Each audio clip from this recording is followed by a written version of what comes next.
Chers amis, bonjour. Habituellement sur cette chaîne, je vous parle des choses que je fais, et je fais pas mal de trucs, mais cette fois, pour changer, je voulais parler d'une chose que j'ai été très tenté de faire, mais que j'ai décidé de ne pas faire.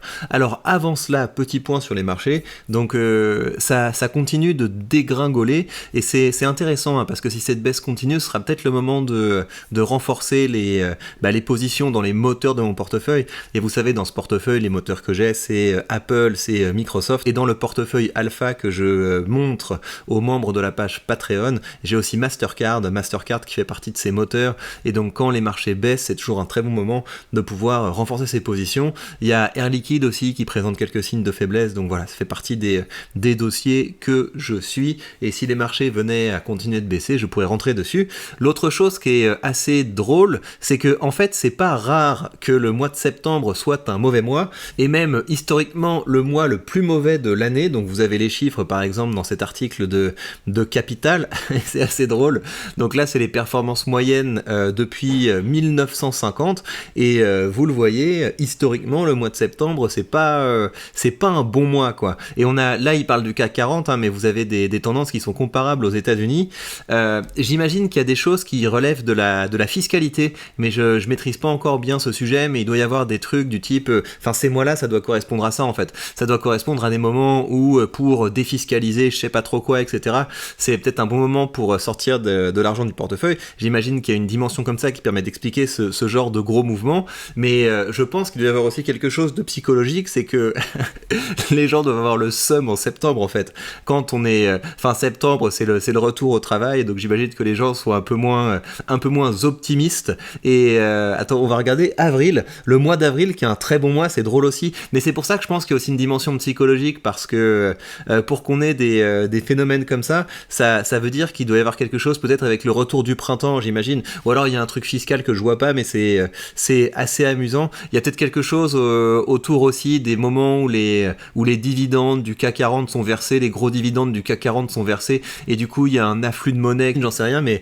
la dimension psychologique me paraîtrait pas aberrante. Je pensais qu'il y aurait un effet plus marqué en décembre aussi, parce que décembre, voilà, on est content, on est heureux, on se prépare à faire la fête, mais c'est la France aussi, donc peut-être que les gens sont assez vénères quand le reste du monde est heureux, ça ne m'étonnerait pas non plus, ce serait assez français en fait de dire j'aime pas Noël, j'aime pas le jour de l'an, etc.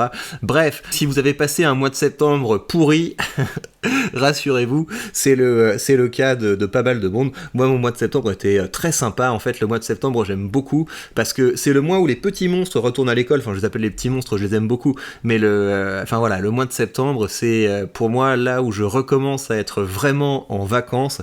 C'est-à-dire, je peux travailler à mon rythme. J'ai des belles plages de travail pour faire les choses que j'aime. Alors, ceci étant dit, rentrons dans le vif du sujet. Je vais vous expliquer ce que j'ai été tenté de faire. Donc, vous voyez, l'argent que vous voyez ici, c'est de l'argent que je pourrais utiliser.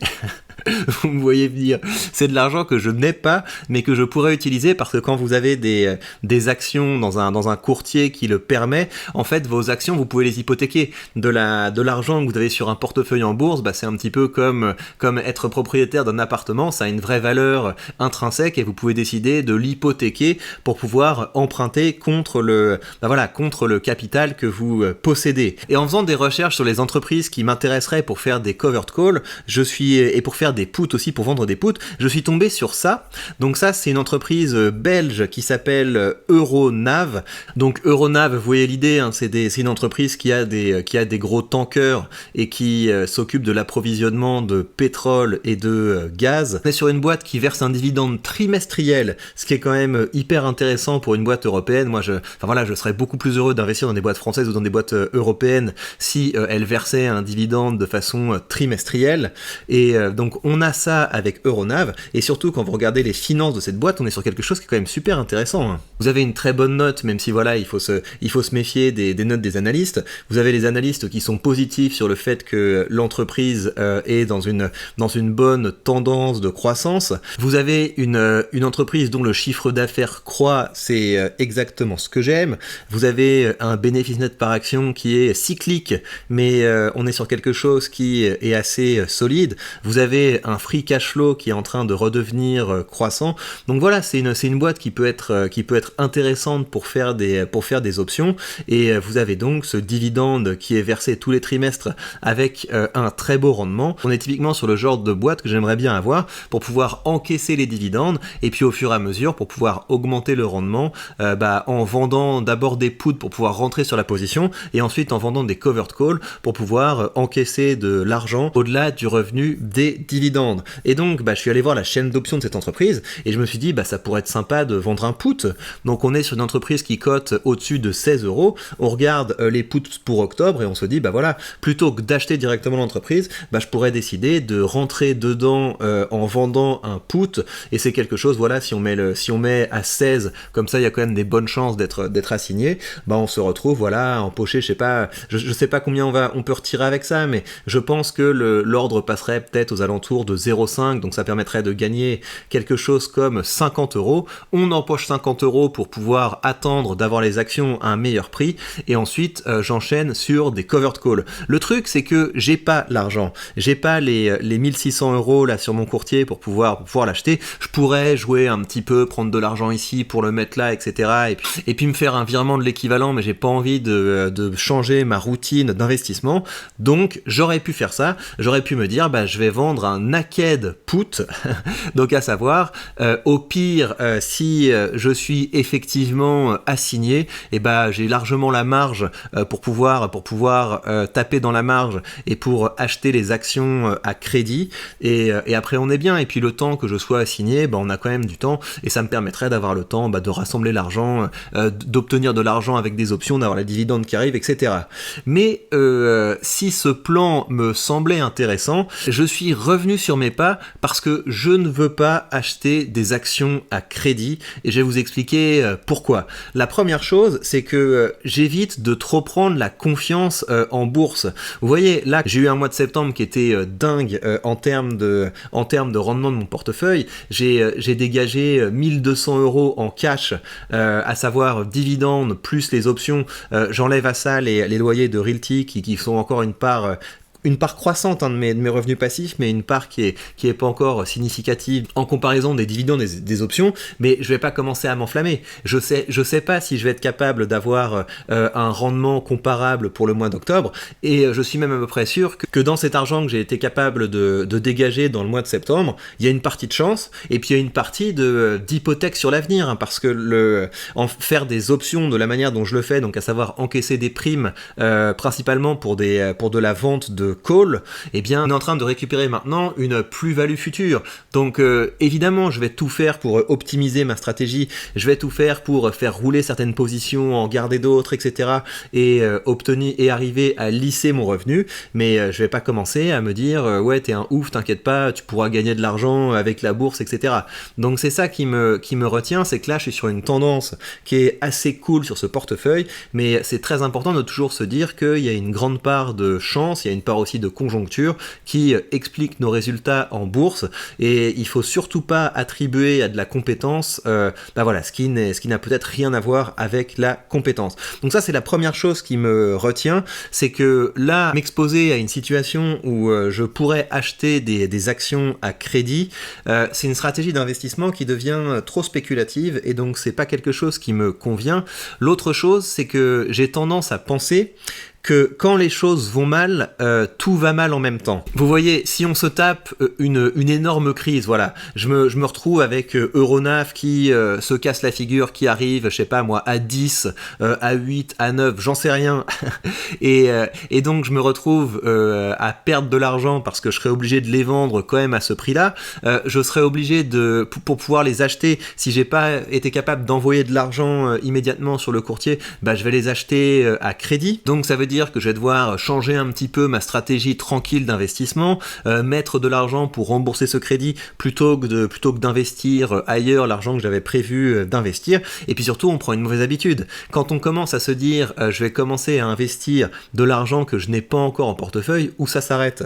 Après on se dit voilà, je l'ai fait une fois, et donc je peux aller jusqu'à me faire ces 27 000 balles. De toute façon, 27 000 balles, je suis tout à fait capable de les gagner. Enfin voilà, qu'est-ce que c'est que 27 000 balles dans une année de revenus, etc. etc. Donc je pourrais me dire, voilà, t'inquiète, ça ira très bien, mais je n'ai pas envie d'ouvrir cette porte. Et donc la leçon que j'en tire, c'est que c'est quand même assez important d'avoir certaines lignes rouges dans le domaine de l'investissement, mais mes lignes rouges, c'est que j'évite de spéculer avec de l'argent que je n'ai pas. C'est pour ça que le cœur de ma stratégie d'option, c'est le covered call. Et donc le covered call, c'est quoi? C'est une fois qu'on possède effectivement les actions d'une ligne, là on peut commencer à empocher de l'argent. On peut le faire sans posséder les actions, mais là dans ce cas-là, c'est quelque chose qui est beaucoup plus risqué, beaucoup plus spéculatif, et je n'ai pas envie de rentrer dedans. Donc voilà, j'ai eu quelques instants où je me suis dit ça pourrait être bien, voilà, puis ça me permet de rentrer sur une position qui m'intéresse, de rentrer dessus maintenant, etc. Mais voilà, là pour la fin de ce mois de septembre, je réapprends à ne rien faire, ce qui est assez difficile après m'être autant éclaté au cours du mois sur les options.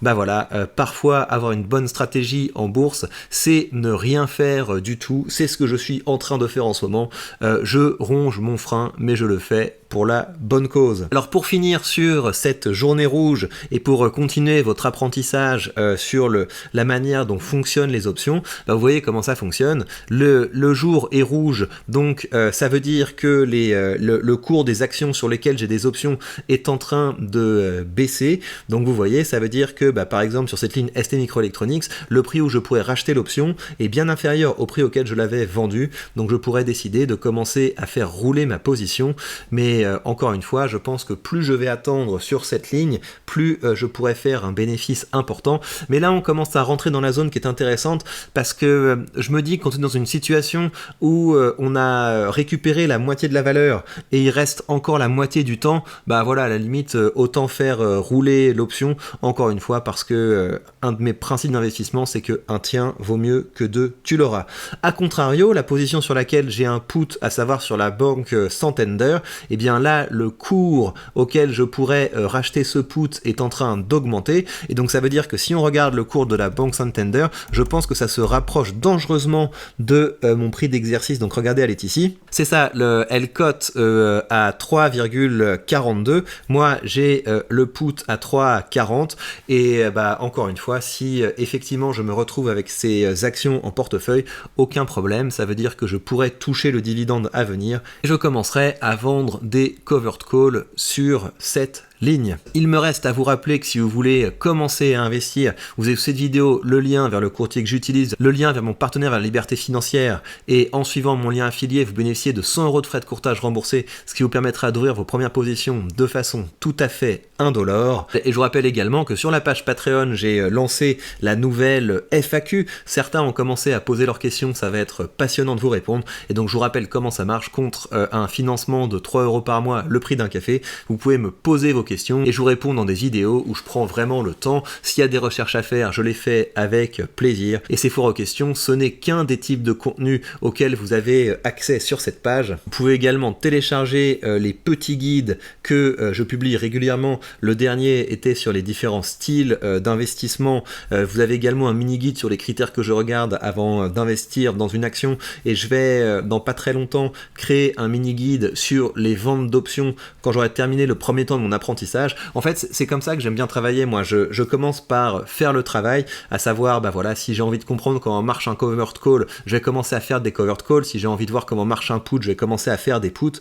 Et au fur et à mesure que je lis un maximum de théorie dessus, et ça me permet au fur et à mesure de partager avec vous ce que j'apprends dans ces guides pour qu'on puisse grandir ensemble. Vous avez également les vidéos que je fais sur mon portefeuille alpha. Sur ce portefeuille alpha, je vais bientôt envoyer une petite cartouche pour acheter certaines lignes, et je vous expliquerai comme à chaque fois pourquoi je choisis telle ligne plutôt qu'une autre. Je vais également recommencer à faire des options sur ce portefeuille et je documenterai tout ça. Et évidemment, vu qu'on se rapproche de la fin du T3, je vais bientôt déposer les comptes de la petite entreprise qui est associée à cette chaîne YouTube, et je partagerai également tout ça avec vous, parce que l'idée c'est de toujours se rappeler que pour pouvoir investir, il faut se dégager des revenus, se créer une micro-entreprise avec un petit business qui ressemble à celui que j'ai sur cette chaîne, ça peut être une bonne idée. Et si ça vous dit, vous avez déjà une dizaine de vidéos qui vous montrent comment je fais ça, comment je génère de l'argent avec cette chaîne YouTube, comment je gère la petite entreprise qui est associée. Et l'objectif, c'est également de vous faire grandir, pas seulement en tant qu'investisseur, mais aussi en tant qu'entrepreneur. Et bien voilà, chers amis, prenez bien soin de vous et on se retrouve très vite pour de prochaines news.